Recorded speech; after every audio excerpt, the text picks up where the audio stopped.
तो what we were discussing is about the command line. Command line के अंदर ये होता है कि कमांड लाइन आपके साथ direct communication with the computer होता है, नंबर एक।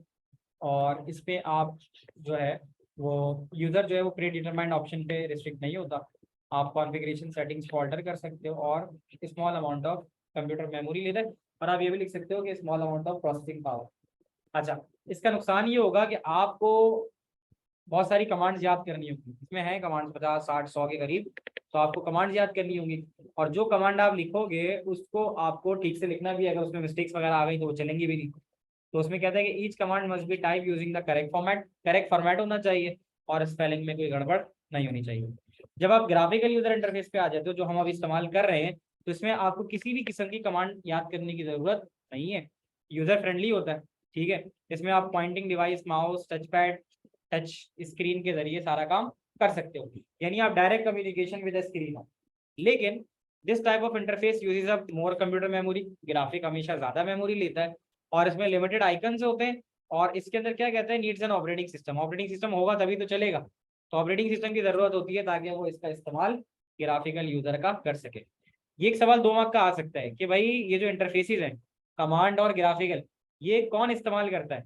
जो तुम्हारा प्रोग्रामर हो गया, जो एनालिस्ट हो गया, जो टेक्नीशियन हो गया, यानी जिसको कंप्यूटर की इन डेप्थ नॉलेज रखता है, उसको कुछ नया बनाना है, तो वो हमेशा CLI का इस्तेमाल करेगा, क्योंकि वो डायरेक्ट कम्युनिकेशन करवाती है कंप्यूटर के साथ।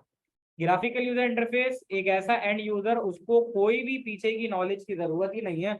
उसको कंप्यूटर सिर्फ और सिर्फ खेल कूद, गाने सुनने, टेक्स्ट के लिए, डॉक्यूमेंट्स बनाने के लिए, बस इसके लिए इस्तेमाल करना है, तो वो फिर ग्राफिकल यूजर का इस्तेमाल करते हैं। मेमोरी मैनेजमेंट के कुछ फंक्शंस हैं, 2 2 3 3 याद रखोगे, ज्यादा नहीं है, यहाँ बहुत सारी चीजें हैं, तो हम इतनी डिटेल में नहीं जाएंगे। जैसे मेमोरी मैनेज हो रही है, तो मेमोरी मैनेज होने के लिए क्या होता है, मेमोरी मैनेज होने के लिए वो क्या करता है, मैनेज करता है रैम को, और फिर डाटा को मूव कर सकता है रैम और SSD में, जैसे वर्चुअल मेमोरी का पड़ा। और फिर keep track of all the memory location. Memory management में ये 2 चीजें होना जरूरी है कि keep track of all the memory location.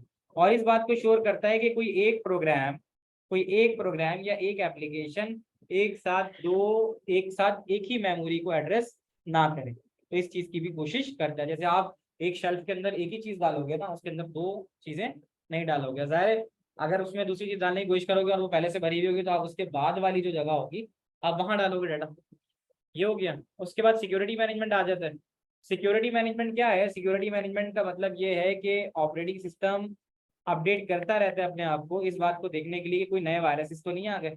कहता है ना, ensuring that anti viruses is always up to date.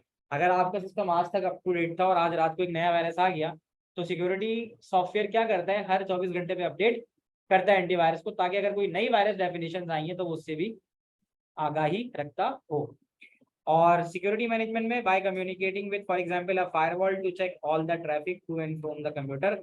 आप इंटरनेट का इस्तेमाल कर रहे हो और जो डाटा आपके सिस्टम में आ रहा है वो सही आ रहा है या नहीं। अगर वो गलत आएगा तो फायरवॉल के जरिए उसको रोकेगा। तो ये काम किसका है? सिक्योरिटी मैनेजमेंट का है। उसके अलावा क्या क्या कर सकता है? Access right for all user. हर बंदा आके आपके सिस्टम में चेंजेस नहीं कर सकता, सिर्फ एडमिनिस्ट्रेटर ही वो बंदा है जो चेंजेस कर सकता है। और helping to prevent illegal intrusion. कोई इलीगल तरीके से आपके सिस्टम में दाखिल होने की कोशिश करेगा तो सिक्योरिटी मैनेजमेंट उसको रोकेगा। हार्डवेयर पेरिफेरल मैनेजमेंट, जो जो हार्डवेयर आप अटैच करते हो, जैसे communication with all the IO devices.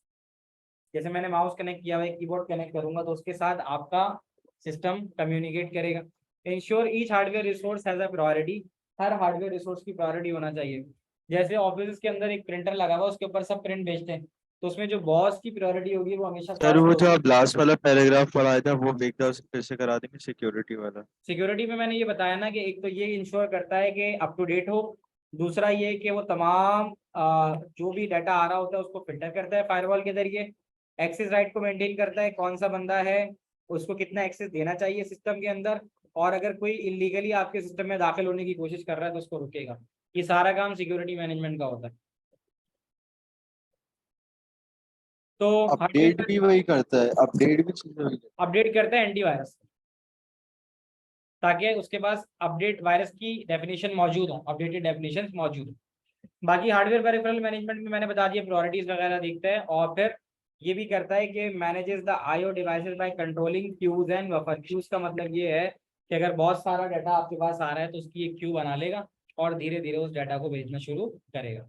फिर फाइल मैनेजमेंट है। फाइल मैनेजमेंट का मतलब ये कि अगर आप अपने डाटा को फाइल के नाम से स्टोर कराना चाहते हो तो कौन कौन सी, आपने देखा होगा यहाँ पर जो मैं आपको दिखा रहा था अपना फोल्डर, तो उसमें कौन सी फाइल किस टाइप ऑफ डाटा की है, यानी वर्ड की है, एक्सेल की है, यानी जो भी उसकी फाइल टाइप है, पीडीएफ है, एमपी, देखो यहाँ पे ये देखो नजर आ रहा है टाइप, MP4 है, फॉक्सेट है, विनरार है, MP4 है।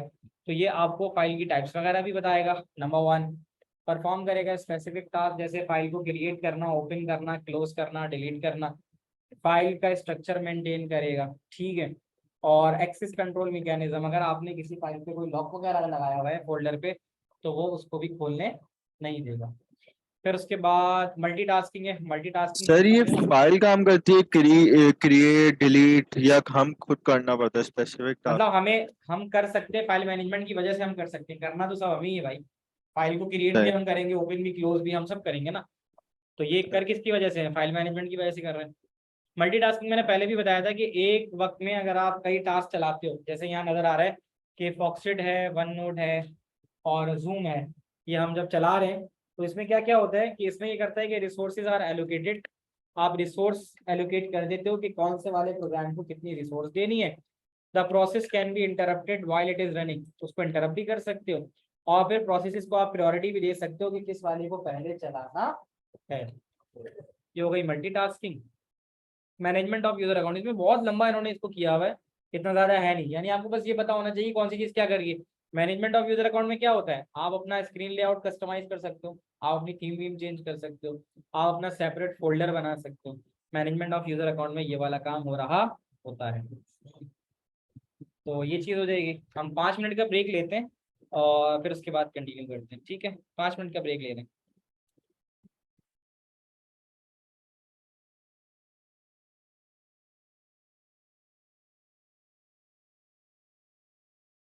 बाकी चार जो है ना, चार वाला मसला है। चलें, आ जाते हैं जनाब। We will start with this one, running of application, ठीक है। इसमें सर छोटे यूजर अकाउंट्स में सिर्फ 2 पॉइंट्स ही याद रखने हैं बस? काफी है, तो काफी है। रनिंग ऑफ एप्लीकेशन सॉफ्टवेयर की अगर हम बात करें, कोई भी चीज़ जब चलती है, यानी वो ये बता रहे हैं रनिंग ऑफ एप्लीकेशन का ताल्लुक है जब तुम अपने लैपटॉप या कंप्यूटर का बटन दबाते हो और उस बटन दबाने से लेकर जब तक तुम्हारे सामने ऑपरेटिंग सिस्टम नहीं आ जाता, तो पीछे कहानी चलती क्या है, यहाँ जरा याद रखना। वो कहता है when a computer starts up, जब तुमने कंप्यूटर का बटन दबाया और वो स्टार्ट हुआ, part of operating system needs to be loaded into RAM. तो जाहिर है रैम के बिना तो कुछ नहीं होने वाला, रैम निकाल दो चलेगा थोड़ी, तो आपके ऑपरेटिंग सिस्टम को रैम में लोड होना पड़ेगा। इस चीज़ को आप कहते हो बूटिंग। तो आप याद रखो बूटिंग क्या है, कि booting is the loading of operating system into RAM, is called booting. लिख लो अपने पास, loading of operating system into RAM, loading of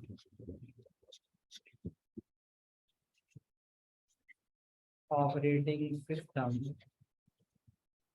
into RAM is called booting. Booting का प्रोसेस इसको क्या, ठीक है, बूटअप होना, बूटिंग क्या इज कॉल्ड बूटिंग। अब आपका वो जो है बूट हो रहा है। अब आपसे ये कहता है कि सबसे पहले आपके सिस्टम में जिस चीज़ का इंपॉर्टेंट ताल्लुक होता है ना, तो कह रहा है startup of computer motherboard is handled by BIOS. जो कंप्यूटर का स्टार्टअप होता है वो कौन हैंडल करता है, बायोस। जो कंप्यूटर का स्टार्टअप होता है वो कौन हैंडल करता है, बायोस। बायोस एक चिप होती है, बायोस एक चिप होती है, उसको आप कहते हो बेसिक इनपुट आउटपुट सिस्टम। ये भी याद रखना कि बायोस को फर्मवेयर भी कहते हैं, बायोस को फर्मवेयर भी कहते हैं। तो फर्मवेयर सर इज ये डिफाइंड एज, बूटिंग अप के काम आता है? बूटिंग अप का मतलब सिस्टम को जगाना, उठाना। तो firmware is defined as a program that provide low level control for device.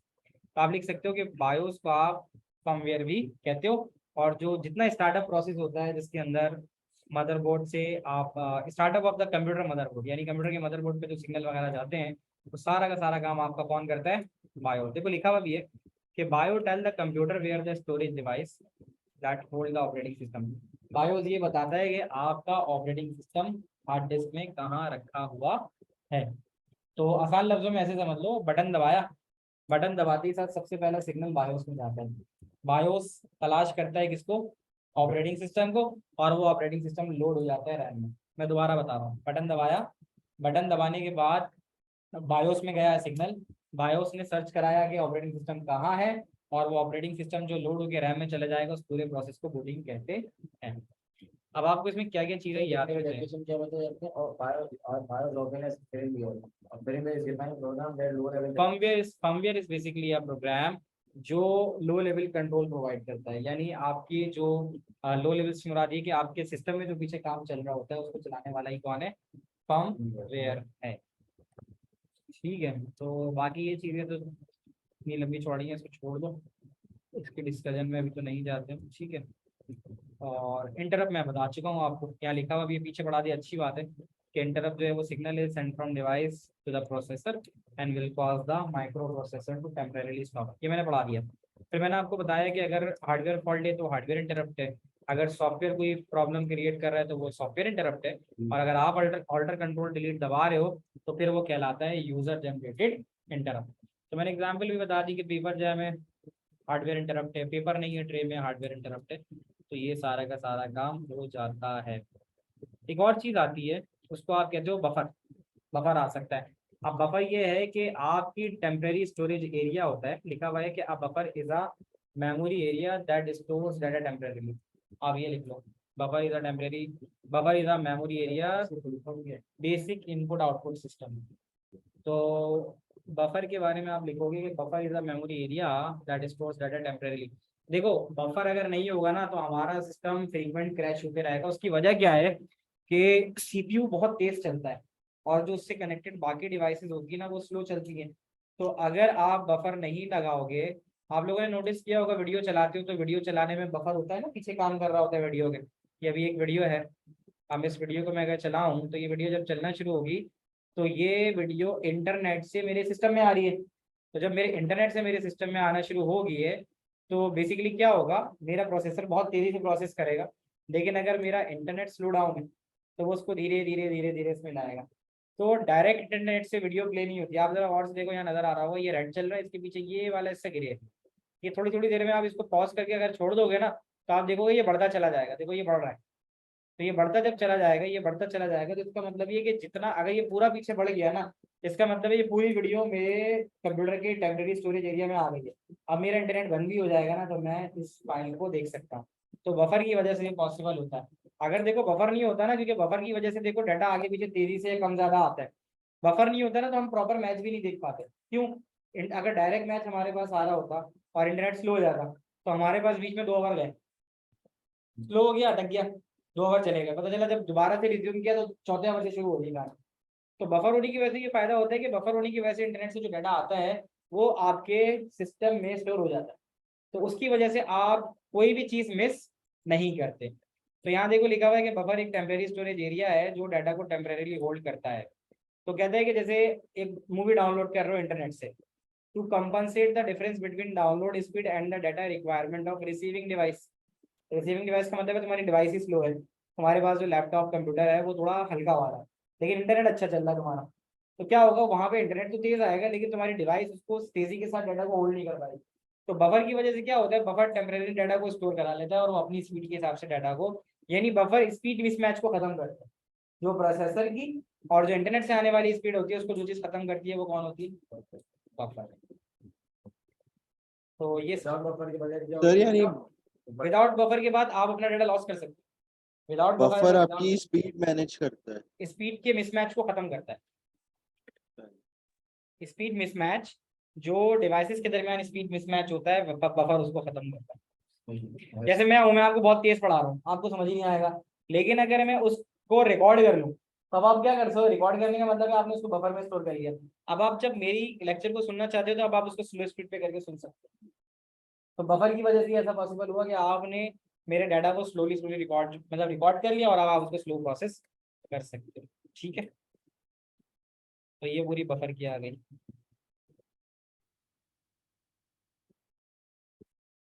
यहाँ देख लो, इसमें एक चीज मैं आपको पहले बता दूं, एक छोटी सी डेफिनेशन लिख लो कि भाई व्हाट इज प्रोग्राम। तो आप लिख सकते हो कि program is a way of telling a computer what to do, how to do, when to do. इतना आसान है। Program is a way of telling a computer what to do, how to do और when to do, कब करना है, कैसे करना है, कहाँ करना है। तो एक तो ये लिख लो, program is a way of sir मैं टेलिंग इसकी अ ये कंप्यूटर। लिटरल डेफिनेशन दे सकता हूँ? क्या लिख सकते हैं? इसकी ये literal definition, programs are ways of telling a computer what to do, how to do and when हाँ टू ये डू। लिखनी है ना, ये लिखो। इसको सेम टू सेम डेफिनेशन ले सकता हूँ? हाँ डेफिनेशन तो सेम ही लिखो ना, मार्क्स उस पर पूरे पूरे मिलते हैं। अपनी उससे आगे पीछे करोगे तो फिर हो जाएंगे, ठीक है। समझ गए।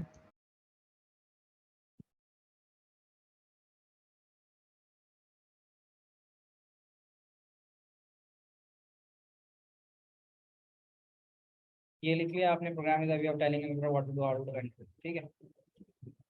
ये लिखने के बाद आगे, और फिर प्रोग्राम एक अलग चीज थी, और अब आ गया कंप्यूटर प्रोग्राम। कंप्यूटर प्रोग्राम के बारे में लिखोगे, computer program is a list of instructions that enable a computer to perform a specific task.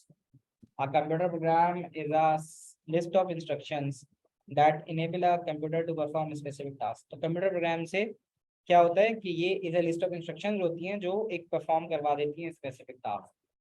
तो एक तो ये चीज आपने लिख दी है। इसके बाद जो दूसरी अहम चीजें हैं, इसमें ऐसा है कि आप पढ़ोगे भाई हाई और low level language. High level language यकीन वो लैंग्वेज है जो यूजर की लैंग्वेज होती है, यूजर लैंग्वेज। जिस लैंग्वेज में यूजर प्रोग्राम करता है उसको हाई लेवल कहते हो। और लो लेवल वो होती है जो बेसिकली मशीन की लैंग्वेज होती है, जो मशीन समझती है। आपके पास जो पेपर में पूछा जाता है ना, वो यही पूछा जाता है कि हाई लो के डिफरेंस बता दो, हाई लो के डिफरेंस बता दो। तो आप बता सकते हो, देखो लिखा हुआ भी है यहाँ पे कि high level languages are the program that are easier to understand by the user. A program written in a high level language is easier. लिखा हुआ है read and understand as the language is closer to English. Number 1, write in a shorter time, come time में लिख सकते हो। Debug at the development stage, जब आप इसको बना रहे हो तो उसी वक्त इसके एरर निकाल सकते हो। Maintain once in use, एक बार आपने एक फाइल बना ली उसको आप बार बार इस्तेमाल कर सकते हो। हाई लेवल लैंग्वेज के एग्जाम्पल क्या है? सी, डेल्फी, जावा, पास्कल, पाइथन, ये सब की सब हाई लेवल लैंग्वेजेस की एग्जाम्पल होती हैं। लो लेवल की बात करो तो लो लेवल के अंदर दो तरह की लैंग्वेज आती हैं। लो लेवल में क्या क्या आता है? एक सर मशीन हाई आते लेवल हैं की फिर से और एग्जांपल्स असेंबली। बताएंगे? क्या सर हाई क्या? लेवल की फिर से एग्जांपल्स बताएंगे? हाई लेवल की एग्जाम्पल ये लिखा हुआ है ना, सी, डेल्फी, जावा, पास्कल, पाइथन, वीबी, ये सब हाई लेवल लैंग्वेज की एग्जाम्पल है। ये ह्यूमन अंडरस्टैंडेबल होती ह्यूमन अंडरस्टैंडेबल होती है, ठीक है। लो लेवल लैंग्वेज के अंदर कौन कौन सी आ जाती है? मशीन कोड आ जाता है जो 0 1 के ऊपर मिलके बनी होती है, ठीक है। अब वो आपसे कहता है कि programmer do not right in machine code. हम मशीन कोड में नहीं लिखते क्योंकि ये डिफिकल्ट टू अंडरस्टैंड होती है और ये कॉम्प्लिकेटेड होती है मैनेज करने के लिए, ठीक है। तो कहता है मशीन कोड की जो एग्जाम्पल है वो ये है, मशीन कोड 0 1 के फॉर्म में होती है और 0 1 आपको आसानी से समझ में नहीं आता, तो ये ह्यूमन करेगा, ठीक है। तो यहाँ लिखा हुआ है हाई लेवल लैंग्वेज के अंदर क्या है? Independent of the type of computer being use, कोई भी कंप्यूटर हो उस पर आप काम कर सकते हो।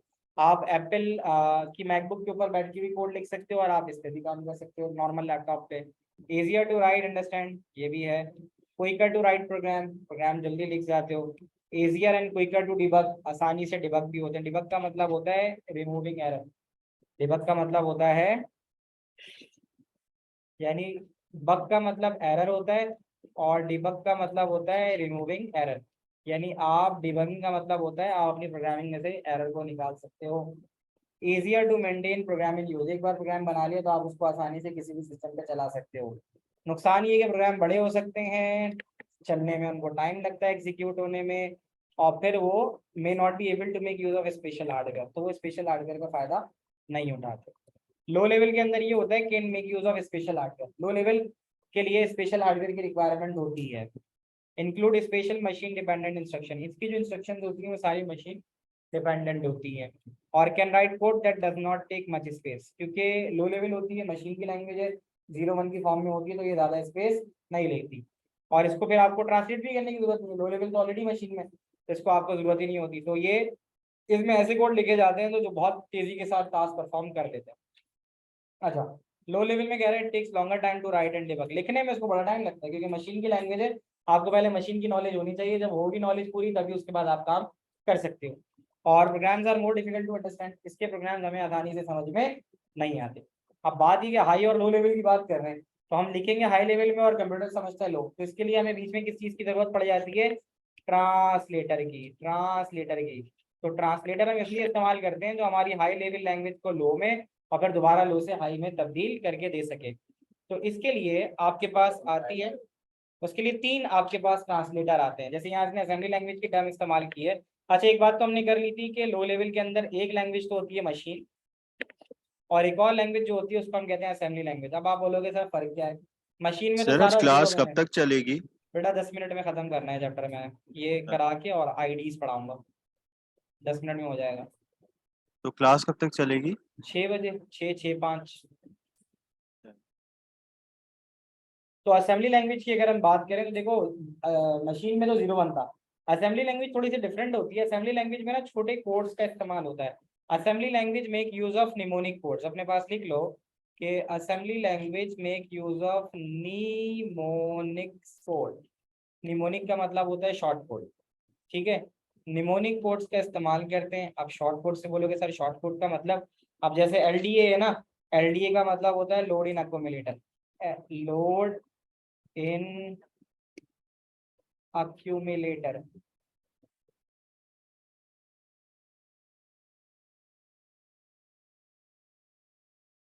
तो एलडीए का मतलब load in accumulator, A double D का मतलब ऐड करो, और एसटीओ का मतलब स्टोर करो।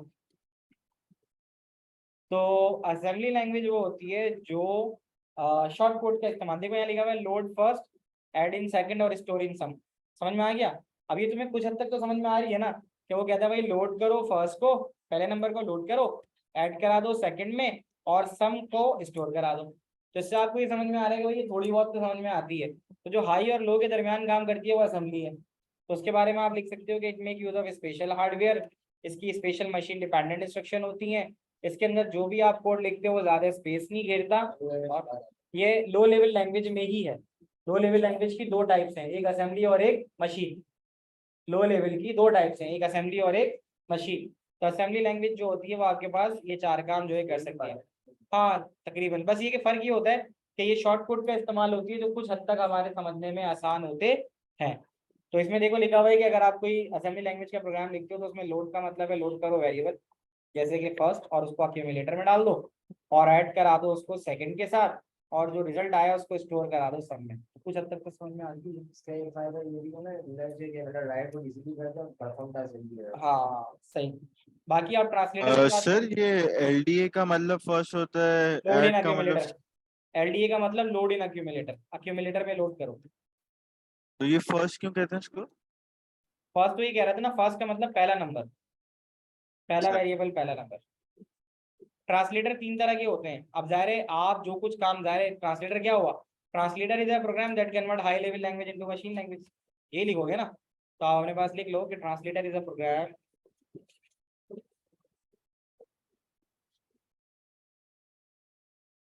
translator is a program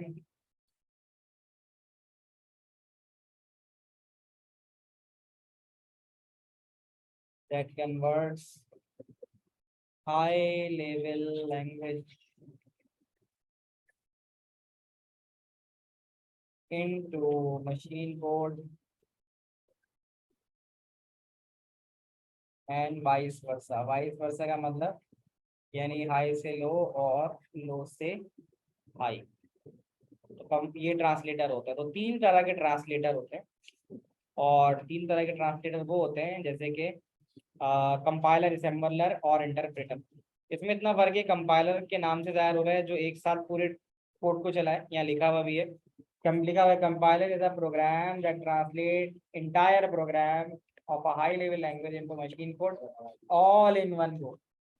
हाँ, तो ऑल इन वन गो का मतलब है ये एक साथ पूरे प्रोग्राम को चलाता है, तो ये कंपाइलर है।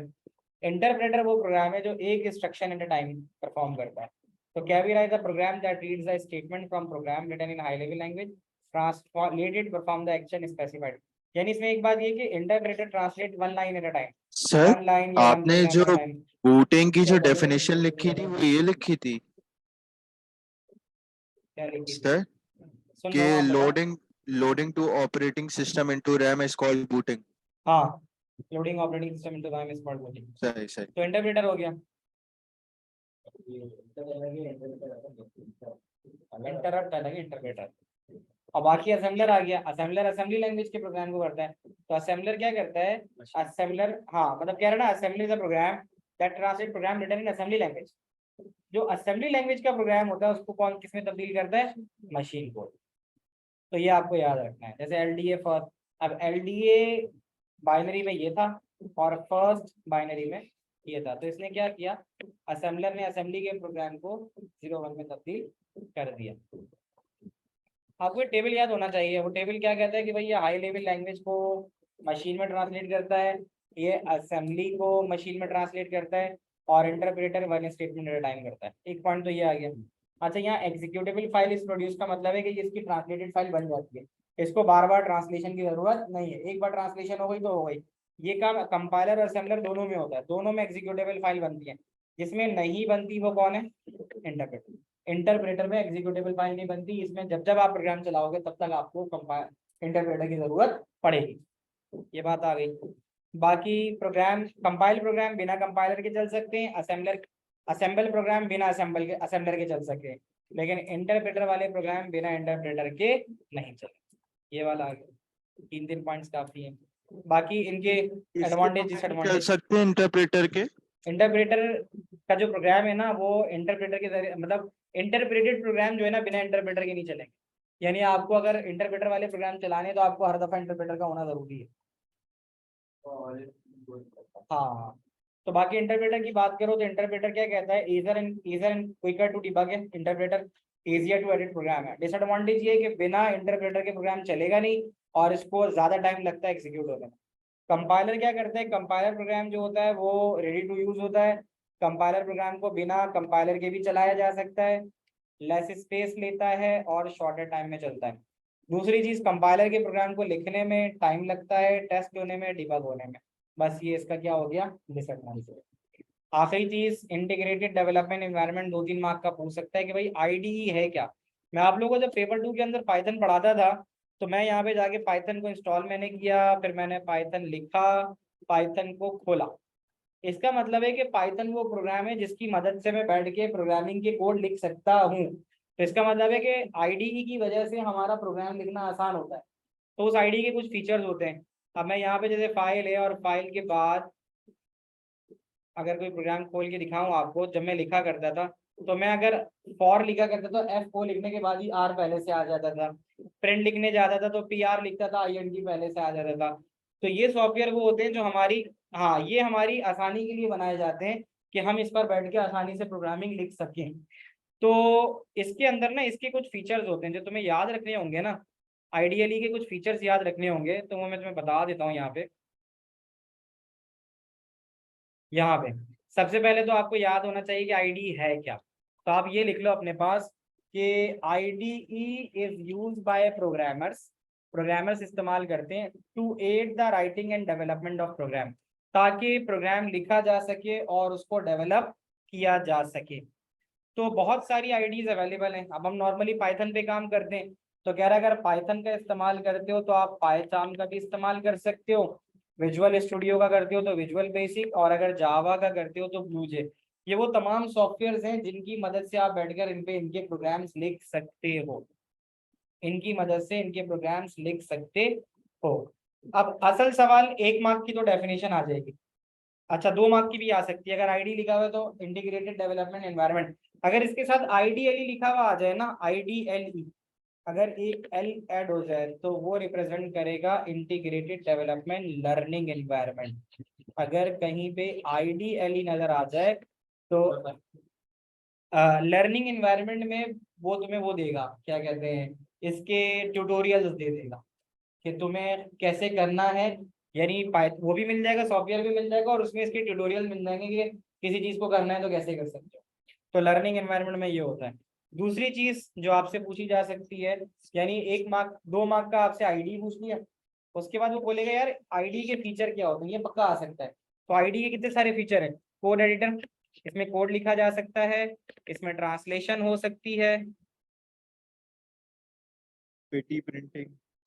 एक सेकेंड, प्रीटी प्रिंटिंग है लेस देन 1 मिनट। अच्छा, क्लास खत्म होने वाली है तो रिज्वाइन कर लो, रिज्वाइन कर लो, 5 मिनट लगेंगे, रिज्वाइन कर लो।